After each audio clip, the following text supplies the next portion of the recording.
राध्या और प्रथम के जोड़ी को देखकर पूरा बंसल परिवार के लोग खुश हो जाते हैं। जी हाँ दोस्तों, जब राध्या और प्रथम के बीच प्यार हो जाता है तो राध्या प्रथम को लेकर के अपने घर आती है। हालांकि प्रथम राध्या से बोलता है कि मुझे अपना घर ले चलो और सबसे मिलवाओ। राध्या अपना मित्तल भवन से कॉन्ट्रैक्ट पूरा करके प्रथम को बंसल भवन के लोगों से मिलाने के लिए लेकर के आती है। जब प्रथम बंसल भवन के अंदर इंटर करता है तो वह सभी लोगों से मिलता है। यहाँ देख करके गौरी और जग्गू काफी ज्यादा खुश हो जाते हैं, लेकिन सबसे पहले प्रथम का ध्यान जाता है उस तस्वीर की तरफ जो कि दीवार में कई सालों से सिर्फ फूलों के पीछे लटका हुआ है। जब प्रथम राध्या से पूछता है कि यह लोग कौन है तो राध्या बोलती है कि यह मेरे माता पिता है जो कि 15 साल पहले हमको छोड़कर चले गए। यह सुनकर के प्रथम को काफी ज्यादा दुख होता है। वो सोचता है क्या राध्या बिन माता पिता के रहती है। फिर जग्गू बोलता है कि नहीं बेटा, ऐसा नहीं है, हम लोग राध्या के साथ है। गौरी यह सब देख करके काफी ज्यादा खुश हो रही होती है और राध्या से कहती है कि राध्या तूने तो कमाल कर दिया।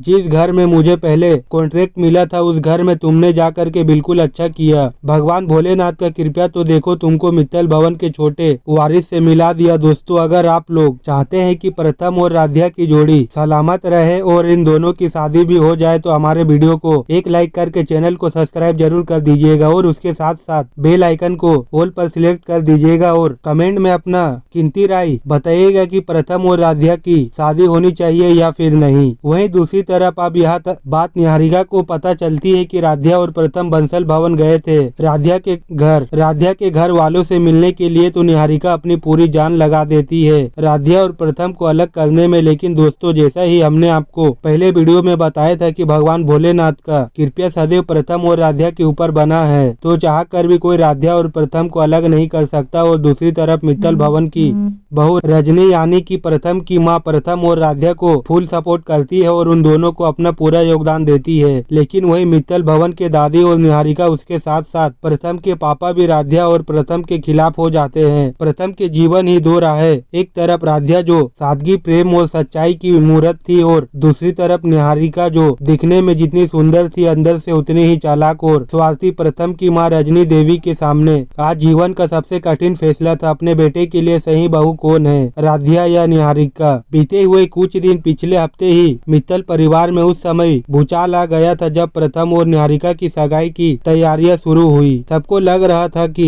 यही जोड़ी बनी एक दूसरे के लिए, लेकिन राध्या वह चुप थी। लेकिन उसकी आंखें सब कह रही थी। प्रथम जानता था कि उसके दिल के हर कोने में बस राध्या ही थी, पर दादी ने निहारिका को पसंद किया क्योंकि वह एक अमीर बिजनेस फैमिली से थी। दादी को लगा था कि बहू वही होनी चाहिए जो खानदान का रुतबा बढ़ा सके। लेकिन सच सामने आया। एक दिन राध्या ने गलती से निहारिका की फोन पर की गई एक बातचीत सुन ली जिसमें वह कह रही थी, मैं प्रथम से सिर्फ पैसे के लिए शादी कर रही हूँ, एक बार शादी हो जाए फिर मैं उसे वैसे ही छोड़ दूंगी जैसे बाकी सबको छोड़ा है। राध्या ने यह रिकॉर्डिंग चुपचाप रजनी देवी को सुना दी और कहा, मैं आपसे कुछ नहीं चाहती हूँ माँ जी, बस आपसे निवेदन है कि आप अपने बेटे की खुशी देखिए। रजनी देवी का मन विचलित हो गया। एक तरफ समाज का डर, खानदान की इज्जत और दूसरी तरफ बेटे की सच्ची खुशी। रात भर वह सो नहीं पाई। हर बार जब वह आंखें बंद करती तो प्रथम की उदास आंखें और राध्या की सच्चाई भरी आंखें उनके सामने आ जाती। सुबह उन्होंने फैसला कर लिया था कि डाइनिंग टेबल पर पूरा परिवार बैठा था। निहारिका अपने एटीट्यूड में थी, मुस्कुराती हुई, दिखावे की मीठी बातें करती हुई। प्रथम चुप था और तभी रजनी देवी ने खड़े होकर कहा, आज मैं एक माँ की नहीं एक औरत की नजर से फैसला लेने जा रही हूँ। पूरा घर चौंक गया। उन्होंने निहारिका की तरफ देखा और कहा, निहारिका तुम सुंदर हो, स्मार्ट हो, लेकिन तुम्हारे दिल में सच्चाई नहीं है। तुमने प्रथम को सिर्फ एक सीढ़ी समझा, एक सौदा किया और मैं अपने बेटे को किसी सौदे में नहीं झोंक सकती। फिर उन्होंने राध्या की ओर देखा, राध्या तूने मुझसे कभी कुछ नहीं मांगा, पर आज मैं तुझे बहू नहीं बेटी बनाकर अपने घर